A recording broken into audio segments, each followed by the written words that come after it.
Afternoon. After the sumptuous lunch, we are once again together for a vibrant session, moving on from the concern management and data processing, then traversing the journey towards the cloud computing. Now we are with the specific session on financial worth or monetary worth of the valuation of the data concerned. So we have two prominent speakers for this session, the fireside chat it is named as. Navi sir and Mr. Subraidu too. Navi sir is a highly prominent face in this, the whole discourse that we are talking about. I invite both the speakers onto the stage.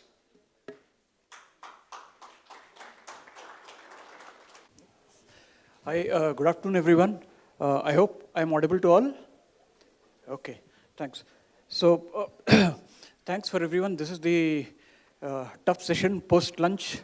To keep you awake, we thought we'll keep a topic which is slightly different from the regular security or, in technology or topics.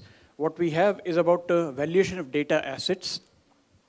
Before we jump into that, let me tell you a little about FDPPI and Navi sir.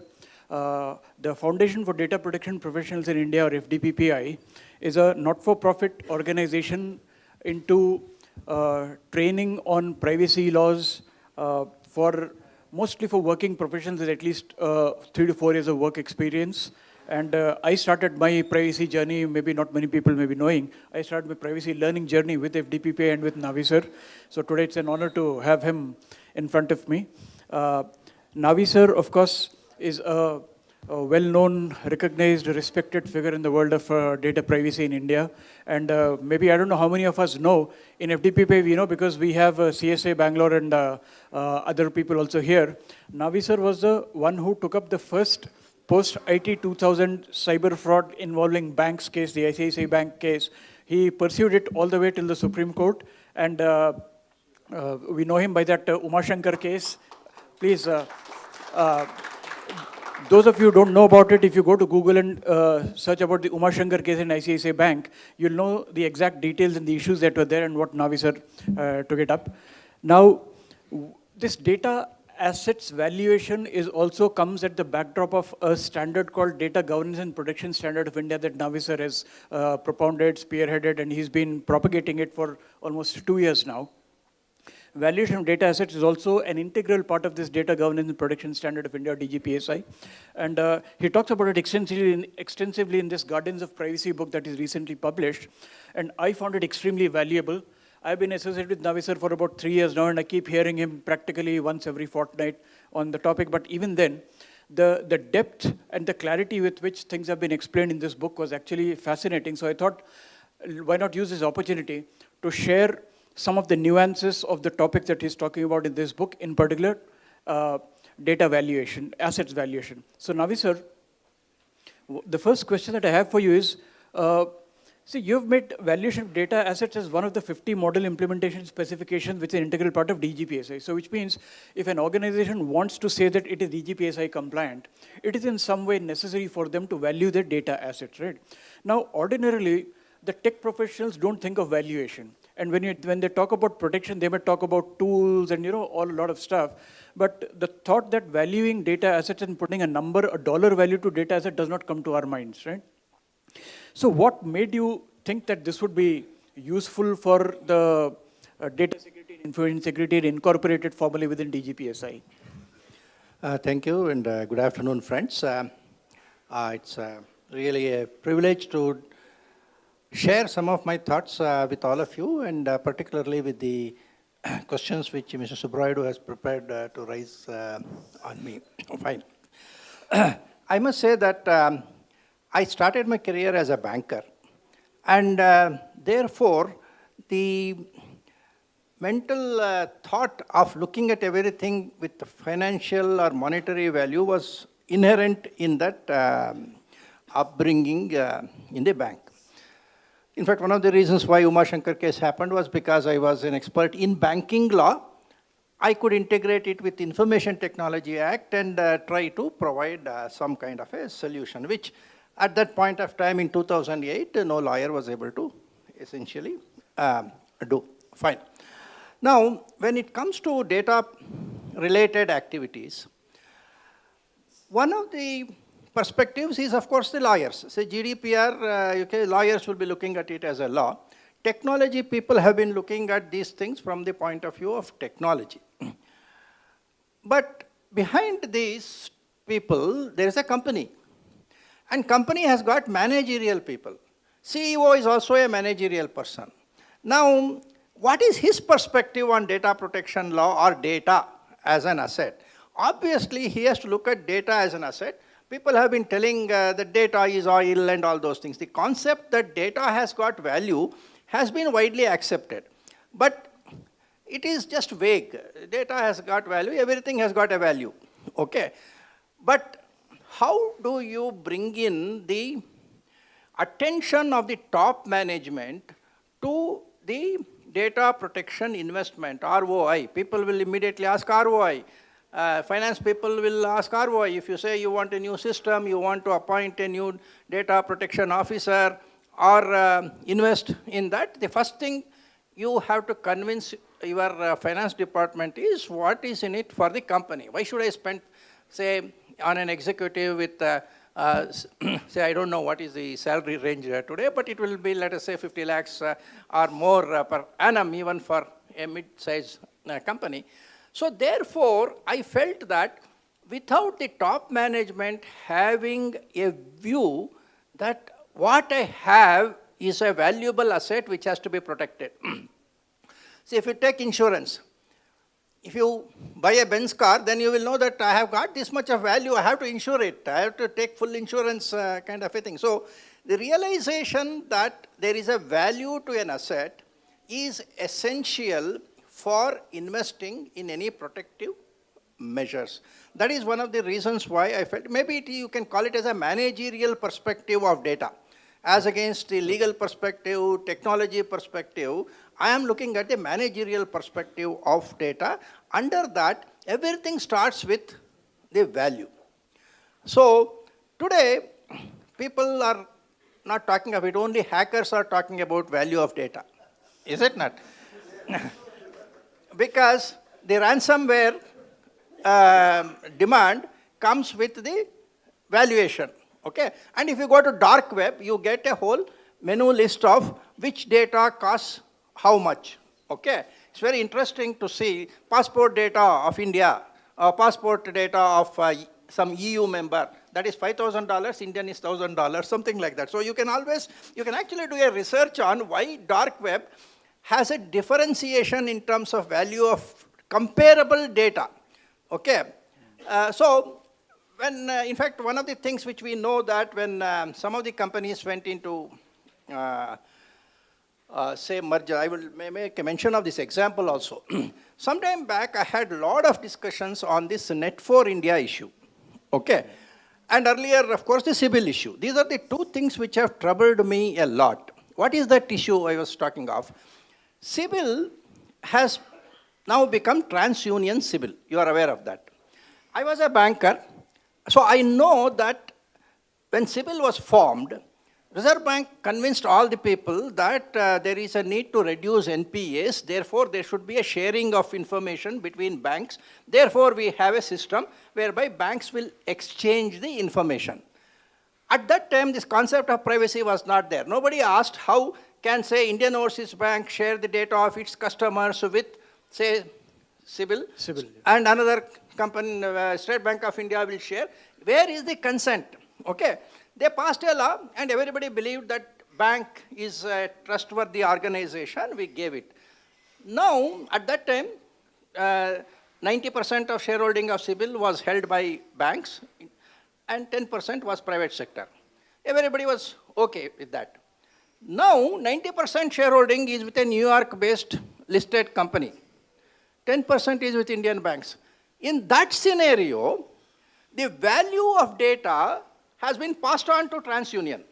And that value is more than 500 million sets of data, which in the dark web costs about $1,000 per set. Okay, because it is name, address, everything, plus transaction details for last 2 years or 3 years, which can be used for profiling and other things.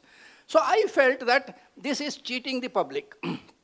whoever is responsible, RBI is responsible, or somebody like that. So it troubled me a lot. Then this Net4India thing came. Net4India was one of the most important, domain name registration companies of the year 2000 and others, when we first started, maybe even earlier, 1990 is when India started its journey in internet. Now, it went into liquidation some time back. 100 crores was the loan default to State Bank of India. They initiated the NCLT proceedings. And suddenly, the servers of this company was seized. They took the building, everything, and then felt that it is insolvent, and then took action. All the customers who had registered our domain names, we got affected. In fact, I don't know whether even today I have been able to release all the domain names. I felt that when I looked at the domain name customers of this company, they had about 70,000 to lakh of customers. Each of us were having some domain names, about 3 lakh domain names. When you register a domain name, you almost register it for lifetime. So every year you keep on renewing it. That was the data asset which Net4India had, which NCLT did not value at all. They valued the building, they valued perhaps the sale value of the computers, but nobody valued this data. So more than 100 crores worth of data was scrapped. So I felt that this happens because there is no visibility of data value with an organization. So when we were looking at PDPSI, that is the Personal Data Protection Standard of India, one of the things I added there is this data valuation concept. I know that organizations at this point of time are not valuing the data. We have also been discussing with the valuers, chartered accountants and others about various difficulties in valuation, but still I wanted it in the framework because I wanted companies to ask a question, what is this you have said, data valuation? Please explain to me what is data valuation. Okay, at the end of it, the company has always the discretion to say that, okay, at this point of time, we don't have data valuation methodology. I will, as an auditor, take note of it. But still, that question has to be raised. That is what we did about 2 years back, and it continues in our current framework, which is the Data Governance and Protection Standard of India. Yeah, in fact, let me also update some of our audience members here that if you go into this book, Gardens of Privacy, there is one specific chapter dedicated to valuation of data asset, and I want to ask you some questions around that. What Navi sir has done is, he has proposed a certain modification to the normal valuation procedures. I'm a registered valuer, I do a lot of valuations also as well. And when I read through that chapter, I felt that, some of the nuances were very well captured in that methodology. But interesting thing that I want to ask you about is, you have proposed a 2-step methodology there. In step 1, where you say is that the regular valuation method that valuers will adopt to arrive at what you say an intrinsic value of the data assets. On top of that, what you propose is that you multiply the output of step 1 picked up by a suggested value multiplier matrix, where you have given a 2x2 table, where the columns and in the rows, you have certain categories of data, and you've suggested the multiplier by which it should be multiplied, the output of step 1 should be multiplied by that, so as to arrive at the total value of data, which according to you have proposed that model. Now, you also mentioned that care needs to be taken that in some cases to avoid duplication, because in step 1, in certain cases, the multiplier that you're talking about might already be incorporated in step 1. So who's doing that procedure has got to take care of that. So this interesting methodology that you say, who do you think are the primary beneficiaries of this entire method? And particularly in the context of all the information technology leaders that we have here. Suppose, let's say, CSO is going and trying to convince his board about, a budget, for example, right? I need so much of a budget to value my data assets and all. So besides them, who are the stakeholders, and in what way do you think would they be benefited by this data valuation methodology, if you could tell us? The CFOs and cost accountants, I feel, will be benefited. Why? Because when you ask for cost of an asset in a manufacturing company, you go to a cost accountant. Of course, in many cases, chartered accountant may be able to do. Where there is more intricate assessment required, a cost accountant has to look at what is the cost of creation of the asset.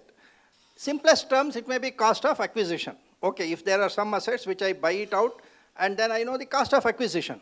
But when some assets are used within the organization, like you take the raw material and you have a part of it as goods in process and then the finished goods, when you want to value that asset, you need to make assessment at different stages of that asset life. Similarly, in the case of data, you take personal data, which is what is more important. You acquire some personal data from the market, like you have a web page and you have one form in which name, address, etc. you have put. It comes to you as the basic information set. Then you have an AI engine. You try to do some manipulation on or say some assessment. You create a profile out of that. So you have a value-added data. Now this value-added data may be consumed within your organization so that you can tell your marketing person, instead of spreading your marketing budget to all the people, use this AI model, send only whatever marketing messages are there only to these people. Or some companies, which are digital marketing companies, may actually sell that data as a finished goods. So you have a cost of acquisition, cost of enhancing the value through various processes, which if you take different stages, it will be like work in progress, and then there is a market value. Okay? So value here can look at this as one aspect, cost of acquisition as one parameter of valuation. Normally accountants take cost or market value, whichever is lower. Am I correct? Right. Okay, because that's a conservative form of accounting. So there is a market value for an asset also. Now, the second part of the question which you asked, that you have to look at this market value. See, when you look at the market value takes into account what is the worth of the asset from the market. It has got no relation to the cost. It may be less than the cost, it may be more than the cost. Correct. So if an accountant is adopting the market value approach or a revaluation approach, say many of the cases like gems and jewelry, every year we try to revalue because you cannot take the cost of asset purchase and you cannot take depreciation kind of a thing because the value has to be revalued at each point of time. So market value sometimes incorporates the value as perceived by the market at a particular point of time. What I have given in the matrix there is, if you use the cost of acquisition as a criteria, which perhaps may be the easiest form of valuation which even a normal chartered accountant can do, because I have a department. That department's role is only to collect information. So all the fixed cost of that department and the direct cost of that you can load on, and you can create the cost of a data collection department in case you have something like that. You can arrive at the cost of the data. But in personal data related issue, what happens is, if the data is 1 year old, it has got a value. Yeah. If the data is 3 year old, many of the data protection laws, like India says, after 1 year you have to take your consent once again. What does it mean? After 1 year you have to scrap the data, which means that the value of the data changes because of the elapse of time. Okay. In the case of financial data also, you have got a credit card data. If it is 5 years old data, it may have no value because people would have already changed their credit cards. So therefore, there needs to be certain additional parameters which have to be taken into account by way of one, depth of data and the width of data. What I mean by depth of data is when you say personal data set. A personal data set can be name, email address, mobile, let us say 3 parameters. It may include, say, an Aadhaar number, PAN number, etc. A depth will increase. Maybe it will have a medical profile or something, it will be further higher. So the value of personal data set depends upon the number of parameters associated in that data set. And this time kind of a factor. So that is why I felt that a matrix kind of an approach needs to be superimposed, particularly if you use cost of acquisition method of valuation. Okay. And I think somebody also mentioned that perhaps whenever the data protection people approach their boards or the decision-making authorities, revealing the value of the asset that they are wanting to protect might prompt certain people to be a little more easy in loosening up their budget strings or purse strings and giving more budget, and in that sense help the cause of the information security professionals who are sitting in this room here when you approach your boards and all. So, yeah, and one more thing that I noticed about that is you have mentioned a slightly different method for valuing asset for platforms like Twitter and Facebook. So effectively, what you're saying is, if I have to be State Bank of India and I'm valuing the assets of my consumers and their history, there is a certain approach that can be adopted. But if there were to be a platform which is valuing its asset like Twitter or Facebook, there are certain modifications are required. What do you think are the drivers of this thing? Why are Okay. what's the difference between the two? See, in assets also, we have got fixed assets. We have got current assets, kind of a thing, depending upon the way it is used in an organization. Okay. Likewise, what is Twitter and Facebook? They collect a lot of third-party data. When they collect third-party data, they create that whole platform. You call it as data lake or whatever is that, and use that for advertisement purpose. The more number of tweets which are there, the value will be higher. Pay-per-click can be higher. So there, it is not that individual piece of data acquires higher value. It is because the aggregated set of values, which is 1 million, 2 million, 3 million data, generate that much of advertising revenue. It happens in all portals. If you take navi.org kind of this thing, we just keep on putting some information. The more number of articles are there, the more would be its advertising value. So their data is more like a fixed asset. It is there, it does not change its character, but it yields revenue. Whereas in a normal data analytics company or a big data company, you capture some data, you change that data into another form. You don't keep that data and give an advertisement on that. The data itself, which was 100 rupees for acquisition, becomes a 150 rupees value because you added some additional information or even pruned something and removed a certain thing, or maybe deduplicated the data or something like that. Now that changes the value of the data itself. That is more like this raw material getting converted into finished goods kind of a thing, whereas the Twitter kind of data is like a fixed asset which does not change, which remains as it is, but generates revenue for the organization. Whereas in the second category, it is like a current asset which gets consumed and it loses its identity, but it becomes something different. So that is why there are two different kind of data. Even if you take Twitter, Twitters of yesterday are more valuable than Twitters of 1 year back. Okay. But can you make that as a general rule? We never know. The first tweet made by that person, owner of Twitter. Jack Dorsey? Or? Jack Dorsey, it was auctioned. And it created a value of its own. So sometimes vintage value may be there for certain data, but may not be always. So when I say that data, when it gets old, in personal data, it loses value, there may be something like that, this thing. For example, somebody becomes a celebrity today. 10 years back, he was not a celebrity, but he has made a tweet. Now that acquires value because he became a celebrity today. Good or bad. If it is a bad tweet, it will hurt him. Or if it was a good tweet, then the people will say that even when this person was a student, he had this much of social consciousness. I can create something like that. So these are the complications involved in data valuation. I feel there is a need for this matrix to take care of some of this by way of weightages to different kinds of data. Great, sir. And I think also you mentioned that at times certain posts get retweeted by a certain number of times, certain posts get more likes, certain posts get less likes.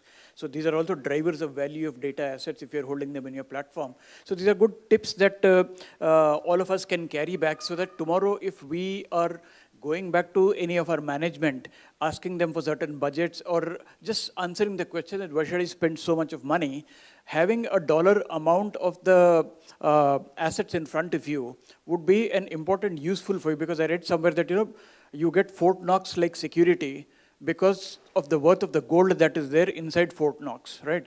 Imagine if you have to be responsible for the security of all the gold in Fort Knox, but you never knew the value of the gold that you're storing, right? It would not be possible for you to get the kind of budgets approved the way you do it. And I think that's what Navis is trying to do simply with regard to data assets in this digital economy. So largely, I think there is a slide I had put in, if you could. If you could just move forward a slide here, please. Sai? Yeah, okay, here. Maybe I'll just move my chair a little to the left side so you guys can see here.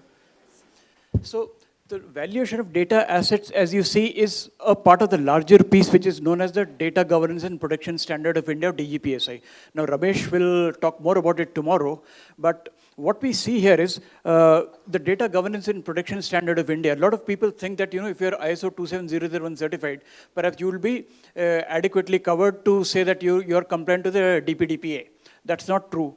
Okay, now you add on top of that 27701 privacy information management systems. So people might think that, this is also adequate. But what the Data Governance and Protection Standard of India, as propagated by Navi sir, tells us is there are a couple of other gaps also, which maybe perhaps Navi sir briefly, over a period of 3-4 minutes, you can explain to the people. But this was to pictorially tell you and convey the message that what exactly are the extra steps that you need to do in order to be compliant with DPDPA, even if you are an organization which is both ISO 27001 and 27701 certified. And data valuation, as data assets valuation, is part of the entire bouquet of products that we're talking about. Navi sir, a couple of...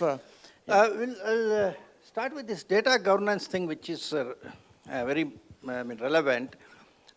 In fact, 2-3 years back when we introduced PDPSI, more than 3 years back, I just introduced it because of the logic which I said. I want it to be visible to the management so that this is a problem which every security person knows. CISO or somebody, when you go for a budget, your CFO or the CEO is not convinced about the need for that budget. I have been handling the cybercrime cases for a long time, so I keep hearing about this, about IT people telling me, I already told my management that we wanted to do this, but at that time they refused because of budget and other things. So that was the consideration at that time.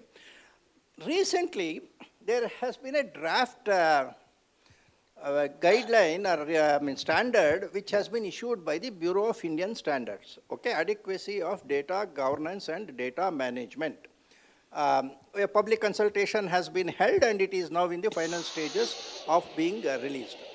What is the objective of that? They have stated, this is a data governance objective. In a company, today we talk of data-driven organizations, okay? Say earlier we used to talk of data being used for better decision-making in a company. But now companies are not satisfied with just better decision-making of the data. Data has become the driver for all their activities, including products. Say you go for a 3D printing, a product comes out of data. Okay, when you pass it through a particular process. So data-driven companies, this BIS standard says, one of the objectives is to improve the productivity of data, how to make data more valuable. This will be one of the concerns of the CEO. So he may appoint a chief data officer for that purpose. See, this chief data officer, these designations in companies are very, very confusing. Many times they use one designation for another purpose. This chief data officer, if there is a company, I am going to tell him, I will give you an asset. Data is an asset. Now tell me how much money I can make out of it. This is what we call as data monetization in privacy. People don't like when we use data monetization. That's why in data protection, in this framework, apart from this freeing of value, we have said data monetization policy is one of the suggested policy requirements which we have said. Whether Yes. you like it or not, if you don't want, you say, I don't want to monetize data, I have got no problem. So that is one of the special features of that.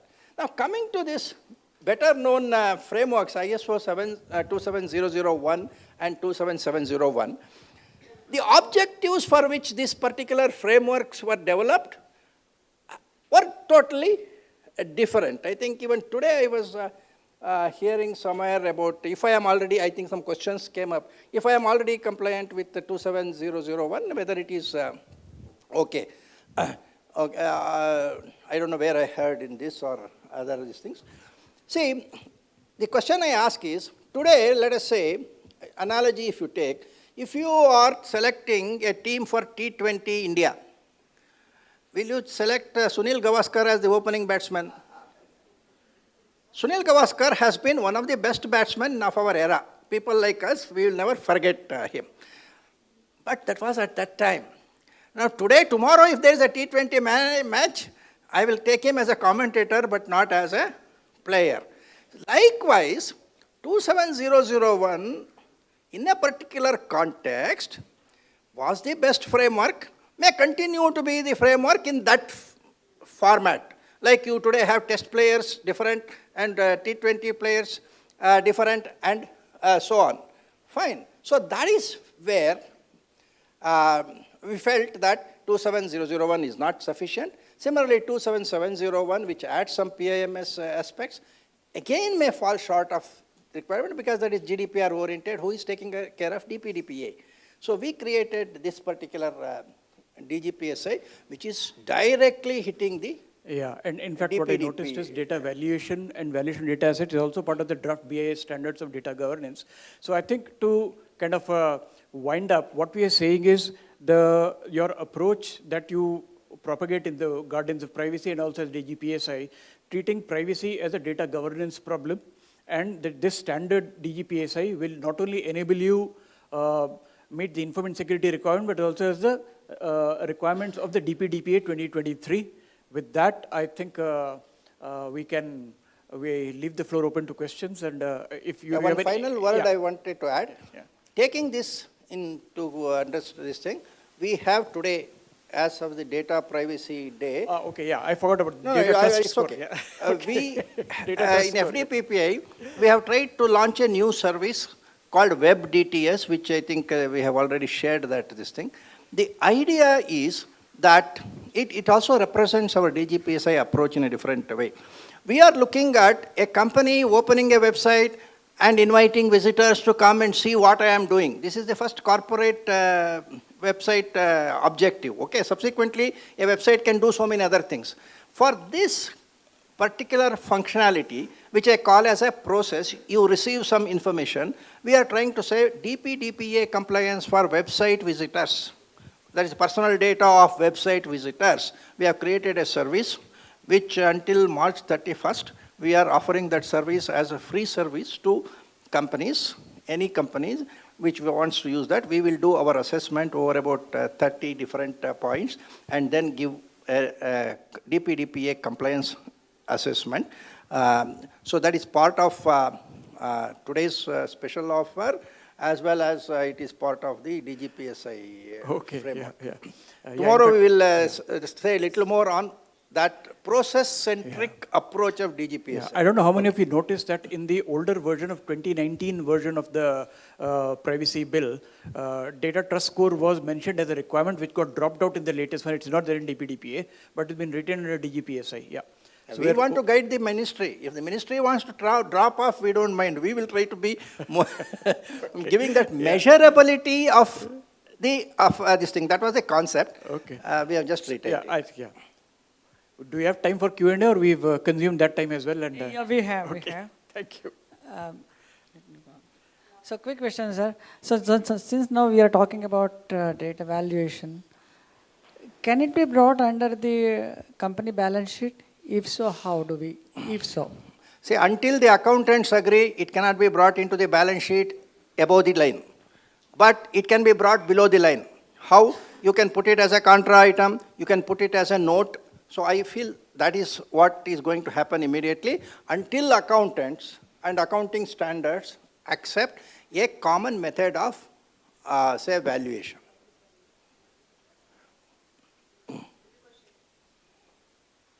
there is one question from online.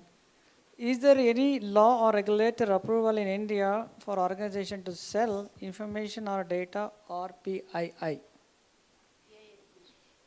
Is there any law or Okay. regulator approval in India for organization to sell information or data or PII? On PII. DPDPI is the only law which you can refer to. Okay. It says consent. If the consent is informed consent and you have a data monetization as a possible purpose which the data principle has given a consent, I feel there is no other law required. If you misrepresent, then that is a problem. But if you correctly present it and get a consent, it should be okay. That is what we call it as a data monetization policy here.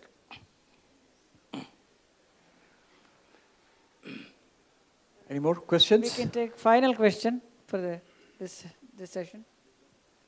I know the topic is a little off the track Yeah. for most people who think privacy from a data Okay, here is technology a- side or a law side. Here we Yeah. have final question, sir. Yeah.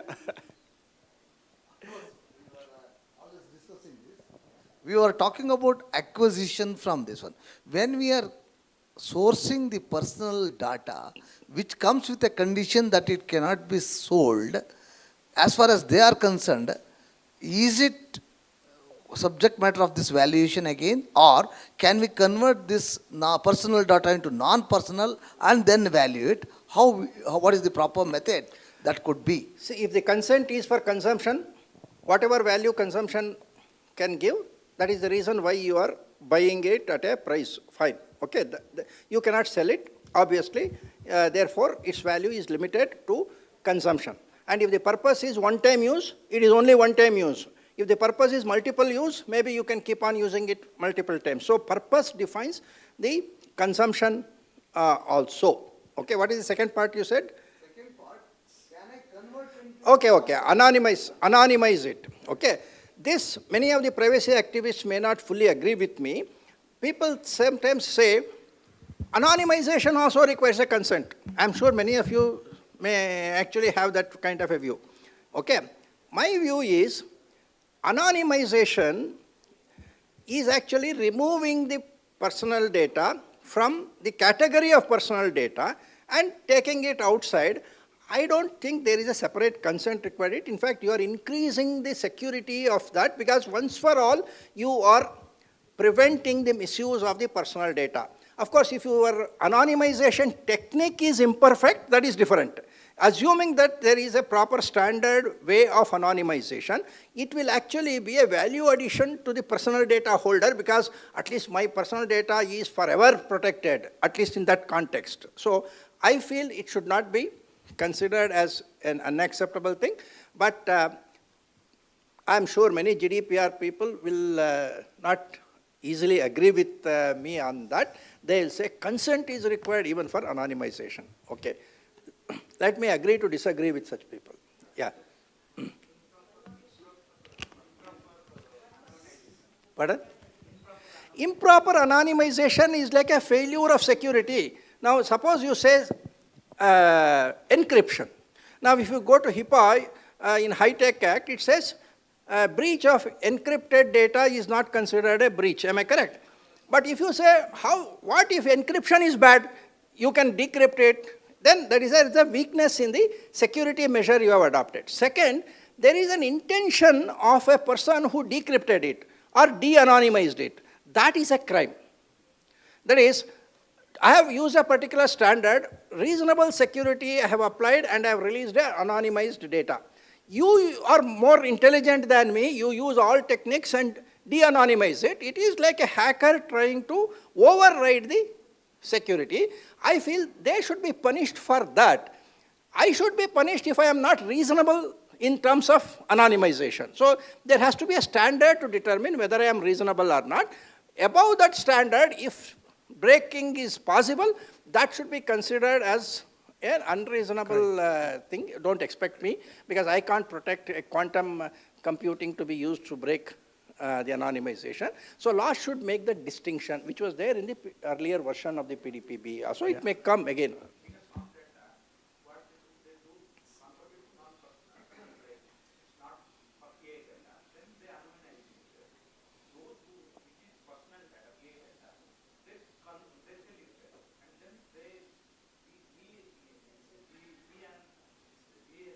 de-anonymize it.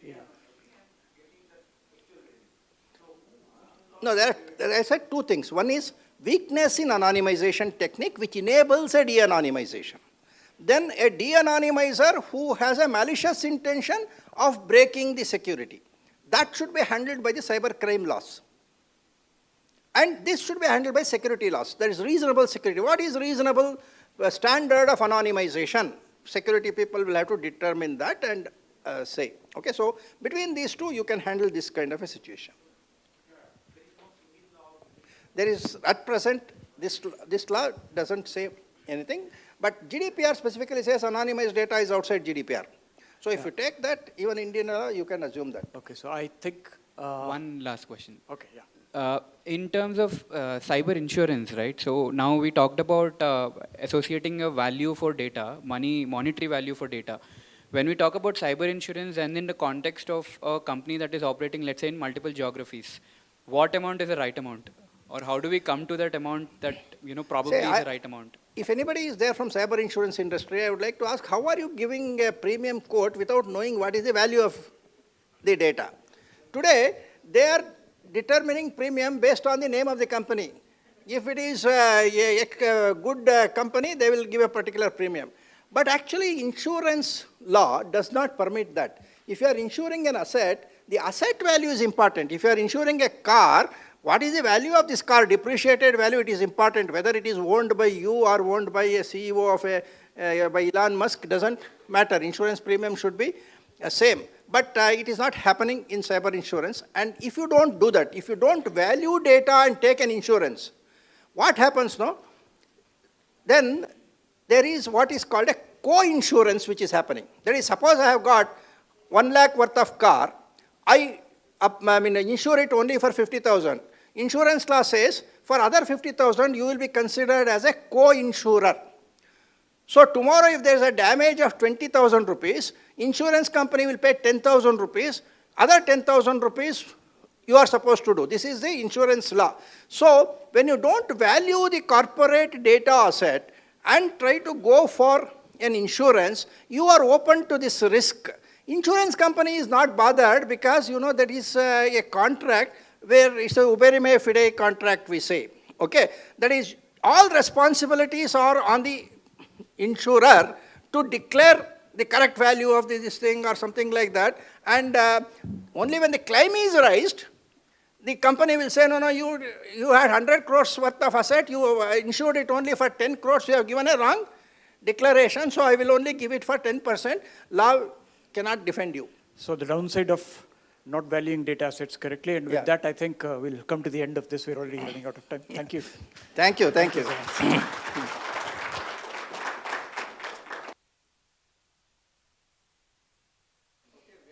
This, and even in the company circles as well as the accountant circles, we have to debate it further. Thank you so much for an intellectually stimulant discourse, sir. And we truly appreciate with the unwavering support of the participants present of offline and online. I extend my deep felt gratitude to you, sir.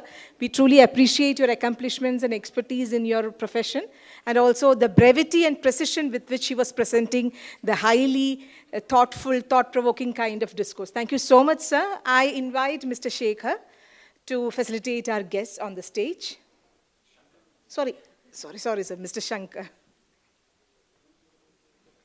That was my fault. Sorry for that, sir.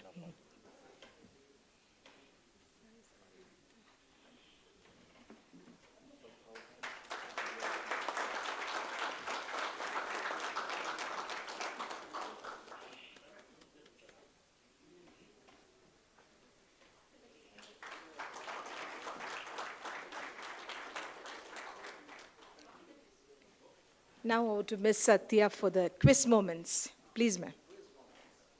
To this? Okay. Valuation, it's actually valuation word is there. What do you think? A could be our answer, na? There's a valuation word there. It is C. Yeah. Because the question is, why do organizations need to value data assets, right? So the first one is just a kind of marketing thing. But C gives the entire detail that increase the visibility of data assets for all stakeholders by facilitating value of maximization of the data assets. So C is the answer. The word, keyword is? Keyword, what is the keyword there? Valuation anyway, it's there in the question answer. Okay, anything else? Visibility, is it there? Okay, okay. So now I think we give it back to Ramesh Murthy then? Yeah? Should See? we? Okay. Agreed? Murthy gets it. Yeah. Please gift. Okay, next question. Answer is the C only. Thank you.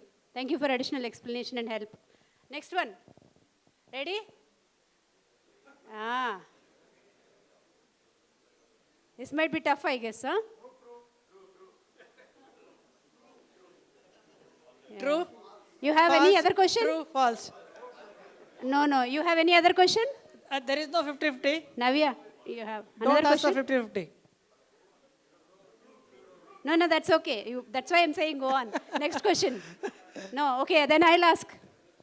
Okay, that's an easy question, yeah. It is true. All the entire stories about DGP say, you say true only, na? This one. Huh? It is? D. Why D? D. Reception process power. Actually, data price is not IoT device, right? Hello. Yeah, IoT We device. want to hear price different is answers. an IoT device. Is an insufficient processing power of this. You have to connect it between the IoTs. So IoT equipment doesn't have sufficient processing power. That's why D is the right answer. Yes, sir. So answer is D, insufficient processing power. One of the reason is you try to incorporate the cryptographic mechanisms, right? So it also consumes a lot of power. So it, depending on the kind of how strong the algorithms are, right? So it's one of the key challenges when you talk about privacy. But data storage is also a possibility, no? Correct? That is also a possibility. Okay, the word is, keyword is? So I think so C should be ideal. Inadequate security measures will cover all three. Okay. Yeah. See? So we got a debate now. Okay, good. People are waking up. Wow, that is what is Okay. interesting. I think it's C, it's inadequate security measure. Yeah. Okay, C is the answer, it seems. Okay, what is the answer? Yes, how many people say C now? Okay. You told first, you keep that. Okay. How many people said D? Okay. Any others? Yeah. Who is saying yeah? Wow. So B is left out then. Yeah, all of the above. A because very limited connectivity. That means it's little difficult to access. Yeah. It's IoT. Practically IoT is called connected device. Called connected device. You can't say not connectivity, sir. Sorry. Doesn't work. Anything else? It's B. It's B. B or D? B. Limited data storage. Okay. So we get all the answers. We got, yeah. Shall we see the answer? There is. Oh. Who said the C first? Okay. Gets it. Here. Say your name on the mic. So hi, I'm Amar Prusti. I'm a infra architect. That's why you could. Amar is our old answer. member of CSA. Yeah. Congrats. So C is our final answer, sir. So nice to hear that you're all paying attention still after the good lunch too. And also session. Okay, now I think before we go on to the next session, I think there was a request from the group for 2 minutes before we go on to IoT.